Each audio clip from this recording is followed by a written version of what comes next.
This video was sponsored by Sunlu. This is Groundeffected. My name is your dad, and welcome to another bowl of spaghetti served with your mum's famous tomato sauce. In this video, I'm gonna paint Black Widow as part of the series of Avengers that 3D Wicked sculpted. I will leave a link for 3D Wicked in the description below. Lately, I've been using Sunlu a lot, and it was really great for them to accept the request that I had to help me make the set of Avengers, because without them I would not actually be able to afford this, and you wouldn't be able to see it. Don't forget to click the like button and subscribe, and if you don't like anything, there's instructions at the end of the video. Watch the whole video to find out the instructions. This video was sponsored by Sunlu. Sunlu is a 3D printing company that make filament and resins and things for 3D printing that you might be interested in. I will leave a link in the description for them down below. So this is the third model in the series of the Avengers that I'm busy making, and as per usual, I'm going to make the picture that shall not be seen on the bottom of the model. And this is because I feel like, honestly, at this point, I don't even need to explain it anymore. It's just great. I like these pictures at the bottom. It's better than just plain resin, and I like them. So basically, I'll print this out in my printer, and I stick it down with a little bit of epoxy resin, and then I literally sand the edges off and make it nice and clean, and then freaking clear coat it. Job done, bottom done.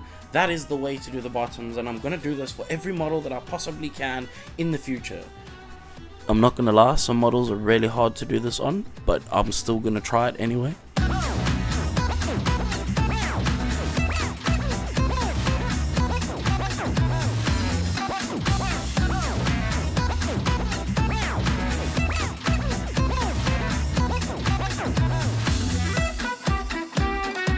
Now to actually start working on this model's base, and I'm going to start out with a bunch of colors. I do this on all the rocks, I've done this on the Hulk, and I'm going to do this on every other one in the future. They're going to look very similar, but also slightly different. I don't want them to be exactly the same, but I want them to look like they come from the same environment, because once all these models are together, they're going to look really cool, I think. I smushed this paint all over the base, and I used a paper towel to just soak it up so that there's no excess left on it and it dries a little bit quicker. It also helps mush it about and kind of wet blend it a little bit. I then dry brush over the top with this dust color, and this is just going to be the highlight edges for the next steps that I'm going to be doing, and that's going to be adding a color to it, and this color is going to be a bluish green, which is a wash from Citadel Shades, and I'm going to spray that not everywhere, just in some places to give it some color. Then I went in and I tidied up all the edges.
Now it's time to work on the model itself. Her suit is actually like a bluish kind of grey kind of color, so I'm just going to try and emulate that.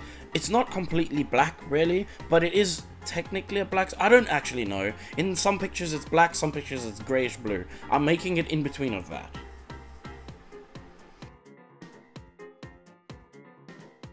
For the skin, I did the same thing I normally do, and I start out with a dark skin tone, which is a reddish flesh for me, and then go on to a base flesh to give some volume to the face and kind of give it a shape. Something I've learned since doing this model, actually I learned it in models after this and not this one, is that I need to put that base of the reddish flesh a lot more solid. No more using black as a shadow anymore. It looks terrible. I'm not doing it that way. I'm now making it more solid. Anyway, working on the body, I'm not gonna lie, this was quite tough because it is stuck inside of a collar and I need to get some shades in there, so I have to mask up this entire piece just to shade that tiny little V on her chest.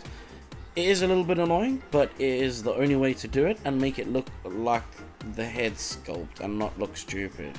Anyway, I masked up her hands as well, and I just sprayed the skins to get the gradients from the airbrush. It makes everything look uniform. I can paint the gloves, rather have that look a little bit more hand painted if I needed to, just because honestly painting skin by hand is a nightmare. It takes ages and I don't enjoy doing it that much. I added some more highlights to the skins to unify them a little bit more, and then I added black onto all the parts that were going to be painted a different color later on.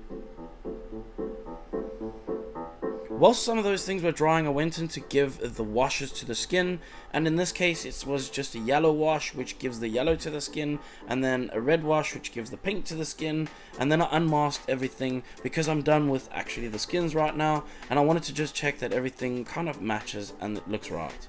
Then it was a tedious task of painting in the inside of that collar, which was really difficult, and I didn't actually record this part, but I painted her fingernails with like a French manicure kind of thing, which I think kind of looks good, and that's the way I'm doing her hands.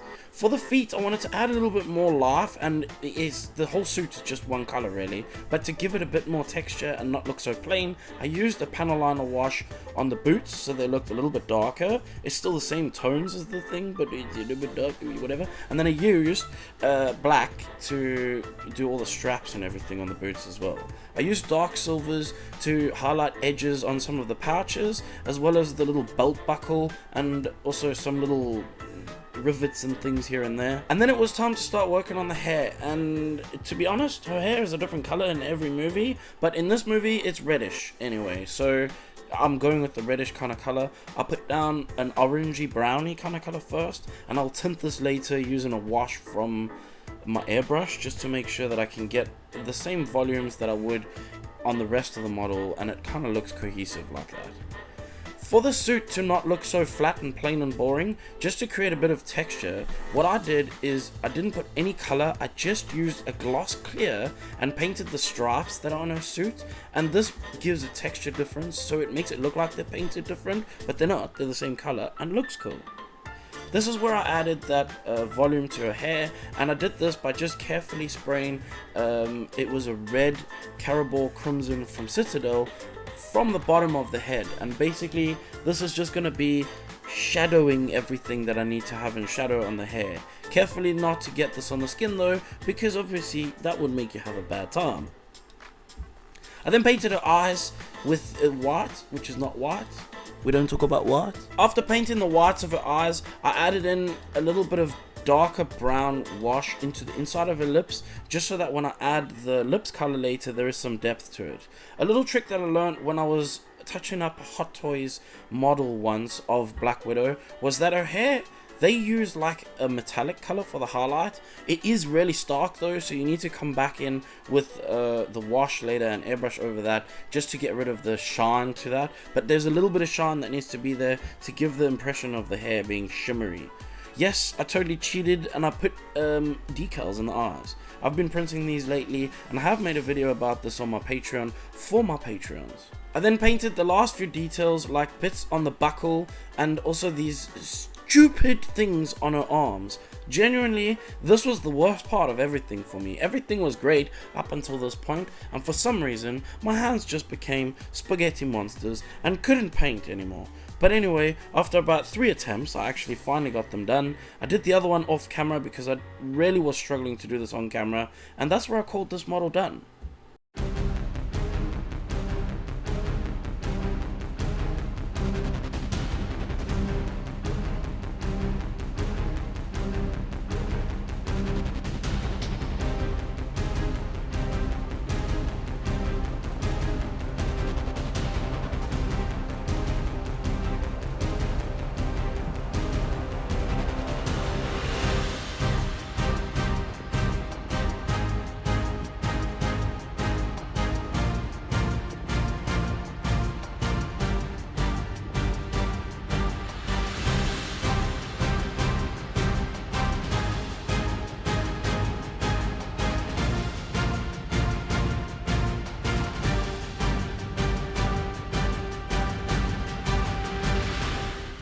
Hopefully you managed to get something in this video that helps you paint your next model. Maybe something that helps you in your miniature painting as well. Whatever it is, I hope that this video helped you, or even just inspired you to make something new and different for yourself. I'd like to say a super special thank you to my patrons for their support throughout this journey, as well as keeping these lights blinding my eyeballs. There was a few new patrons which I'd like to thank right now. David Kelly, Christopher Fasquet, and Joshua Suarez. I don't even know how to say these names. Thank you, dudes, so much for your support, because without your support, there might not even be a channel. Now we are at my favorite part of any video I've ever made, and this is where I tell you, if you didn't like anything you saw in this video, anything at all, then just off. Oh my god, I need a pee so bad.